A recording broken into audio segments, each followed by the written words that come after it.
VT Suresh 6 minute. ബഹുമാനപ്പെട്ട മുഖ്യമന്ത്രി VD. Satheesan അവതരിപ്പിച്ച 2026-27 വർഷത്തെ പുതുക്കിയ ബഡ്ജറ്റിന്മേലുള്ള ചർച്ചയിൽ സംസാരിക്കാനും ചരിത്രപരമായ ഈ സഭയിൽ എന്നെപ്പോലുള്ള ഒരു സാധാരണക്കാരന് ചെറിയ പ്രായത്തിൽ അംഗമാവാനും അവസരം നൽകിയ കക്ഷിരാഷ്ട്രീയ ഭേദമന്യേ വോട്ട് ചെയ്ത് വിജയിപ്പിച്ച സ്നേഹവും പിന്തുണയും നൽകിയ പ്രാർത്ഥിച്ച എൻ്റെ ബാലുശ്ശേരിക്കാർക്ക് ഞാൻ ഈ അവസരത്തിൽ നന്ദി പറയുകയാണ് സാർ.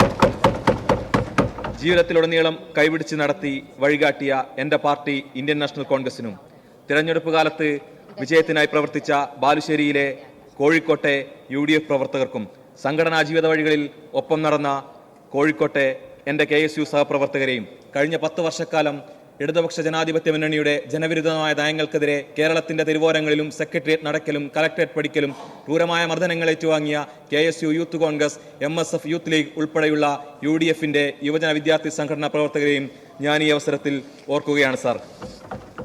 സംഘടനാ പ്രവർത്തനം തുടങ്ങിയ ചെറിയ പ്രായം മുതൽ ജീവിതത്തിൽ ഏറെ പ്രചോദിപ്പിക്കുകയും ആവേശം നൽകുകയും ചെയ്ത കേരളത്തിൽ ജനലക്ഷങ്ങളെ സ്വാധീനിച്ച ഈ സഭയിൽ ചരിത്രപരമായ ഒട്ടനവധി ഇടപെടലുകൾ നടത്തിയ സാക്ഷ്യം വഹിച്ച കേരളത്തിന്റെ മുൻ മുഖ്യമന്ത്രി ഉമ്മൻചാണ്ടി സാറിനെ ഞാൻ ഈ അവസരത്തിൽ ഓർക്കുകയാണ് സാർ.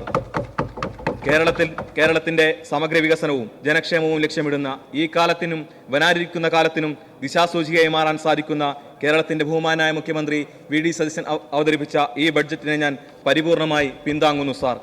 ഈ ലോകത്തെ അതിവേഗം മാറ്റിമറിക്കുന്ന കാലത്തിന്റെ ഗതിവിധികൾ നിർണ്ണയിക്കാനും രൂപപ്പെടുത്താൻ സാധിക്കുന്ന ജൻസി തലമുറയ്ക്ക് പ്രതീക്ഷകൾ നൽകുന്ന ഒരു ജീവായുസ് മുഴുവൻ ഈ നാടിനും കുടുംബത്തിനും വേണ്ടി ജീവിച്ച നമ്മുടെ നാട്ടിലെ അത്യധ്വാനം ചെയ്ത വയോജനങ്ങൾക്ക് സംരക്ഷണവും ക്ഷേമവും സുരക്ഷിതത്വവും ഉറപ്പുവരുത്തുന്ന ബഡ്ജറ്റ് കൂടിയാണ് സാർ ഇത്. UDF സർക്കാരിന്റെ ഇന്ദിരാഗാരന്റിയിലെ ഏറ്റവും പ്രധാനപ്പെട്ട പദ്ധതികളിലൊന്ന് പ്രിയദർശിനി ബസ്സുകളിലെ സൗജന്യ യാത്ര പ്രഖ്യാപനം മാത്രമല്ല സാർ, അത് ഇച്ഛാശക്തിയോടുകൂടി ഈ ഭരണകൂടം നടപ്പിലാക്കിയപ്പോൾ അതിനാക്ഷേപിക്കുകയും പരിഹസിക്കുകയും ചെയ്തവരാണ് സാർ ഇവിടുത്തെ ഇടതുപക്ഷം.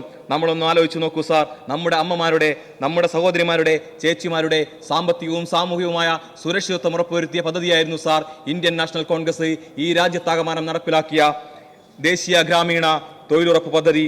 ആ തൊഴിലുറപ്പെന്ന സാമൂഹ്യ വിപ്ലവത്തിന്റെ തുടർച്ചയും കരുതലും അടയാളപ്പെടുത്തുകയാണ് സാർ പ്രിയദർശിനി ബസ്സുകളിലെ നമ്മുടെ അമ്മമാരുടെ, നമ്മുടെ സഹോദരിമാരുടെ, നമ്മുടെ ചേച്ചിമാരുടെ സൗജന്യ യാത്ര. ചെറിയ കടകളിൽ, ഹോട്ടലുകളിൽ, ഷോപ്പുകളിൽ, ടെക്സ്റ്റൈൽസുകളിൽ ജോലി ചെയ്യുന്ന സാധാരണക്കാർ, ചെറിയ വരുമാനത്തിന് ജോലി ചെയ്യുന്ന സാധാരണക്കാരായ നമ്മുടെ അമ്മമാരുടെ, നമ്മുടെ ചേച്ചിമാരുടെ, സഹോദരിമാരുടെ അവരുടെ യാത്രാക്കൂലിയിൽ നിന്നും മിച്ചം പിടിക്കാൻ സഹായിക്കുന്ന ചെറിയ തുക കൊണ്ട് അവരുടെ കുടുംബങ്ങളിൽ ഉണ്ടാകുന്ന വലിയ മാറ്റമുണ്ടല്ലോ സാർ. ആ വലിയ സാമൂഹ്യ മാറ്റം ഇനിയും കണ്ടില്ല എന്ന് നടിക്കുന്ന കേരളത്തിൽ ഇടതുപക്ഷത്തിനോട് സഹതപിക്കുകയല്ലാതെ മറ്റെന്താണ് സാർ ചെയ്യാൻ സാധിക്കുക? നമ്മുടെ വേണ്ടപ്പെട്ടവർക്കും നമ്മുടെ പ്രിയപ്പെട്ടവർക്കും ഒരു അസുഖം വന്നാൽ ഏറ്റവും നല്ല ആശുപത്രിയിൽ ഏറ്റവും മെച്ചപ്പെട്ട ചികിത്സ ലഭ്യമാക്കാൻ ആഗ്രഹിക്കുന്നവരാണ് സാർ നമ്മളെല്ലാവരും. അങ്ങനെ പണമില്ലാത്തതിന്റെ പേരിൽ ചികിത്സ നിഷേധിക്കപ്പെടുന്ന എത്രയോ സാധാരണക്കാരുടെ മുഖങ്ങൾ എത്ര തവണ പൊതുപ്രവർത്തകരായ നമ്മൾ കണ്ടിട്ടുണ്ട്.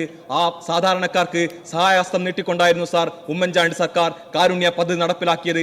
വേണ്ട സമയത്ത് ആവശ്യമായ പണം അനുവദിക്കാത്തത് കൊണ്ട് കഴിഞ്ഞ ഇടതുപക്ഷ സർക്കാരിന്റെ കാലത്ത് അത് നിലച്ചുപോയി. അത് ഈ നാട്ടിലെ സാധാരണക്കാരോട് ഇടതുപക്ഷം ചെയ്ത ക്രൂരതയായിരുന്നു സാർ.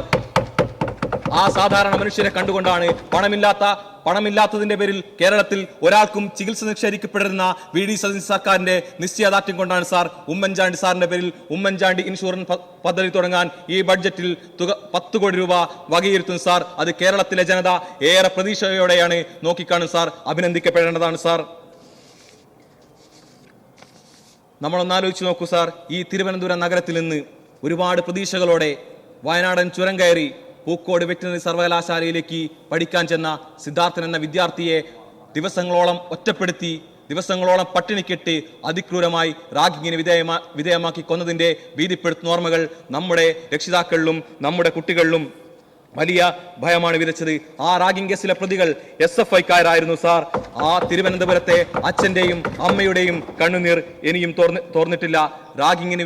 റാഗിംഗ് ഭയത്താൽ ജീവിക്കുന്ന, റാഗിങ്ങിന്റെ ഭീതിയിലാക്കുന്ന നമ്മുടെ രക്ഷിതാക്കൾക്കും നമ്മുടെ കുട്ടികൾക്കും സംരക്ഷണവും സുരക്ഷിതത്വവും ഉറപ്പുവരുത്തുകയാണ് സാർ സിദ്ധാർത്ഥൻ സ്റ്റുഡൻസ് ഡിസ്ട്രസ് ആപ്പും Siddharthan Anti-Ragging and Students Welfare ആക്ടും നടപ്പിലാക്കുമെന്ന ഈ സർക്കാരിന്റെ പ്രഖ്യാപനം. ഈ ആക്ട് നടപ്പിലാക്കപ്പെടുമ്പോൾ സിദ്ധാർത്ഥനെ വേട്ടയാടിക്കൊന്ന SFI പ്രവർത്തകരുടെ മുഖത്തേറ്റ അടിയായി മാറുകയാണ് സാർ അത്.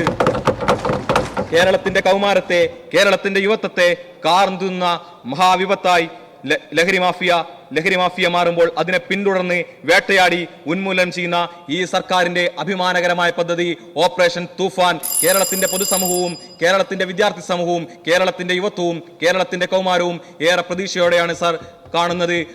ഓപ്പറേഷൻ തൂഫാൻ നടപ്പിലാക്കിയ കേരളത്തിന്റെ ബഹുമാനായ മുഖ്യമന്ത്രി വി.ഡി. സതീശനെയും ആഭ്യന്തരമന്ത്രി രമേശ് ചെന്നിത്തലയും അഭിനന്ദിക്കാനും സല്യൂട്ട് ചെയ്യാനും ഞാൻ ഈ അവസരം ഉപയോഗപ്പെടുത്തുകയാണ് സാർ. കേരളത്തിന്റെ പൊതുവിദ്യാഭ്യാസ, ഉന്നത വിദ്യാഭ്യാസ മേഖലയിൽ സമഗ്രമാറ്റവും വിശാലമായ കാഴ്ചപ്പാടും ഉൾക്കൊള്ളുന്നതും ഉറപ്പുവരുത്തുന്നതുമാണ് സാർ ഈ ബഡ്ജറ്റ്.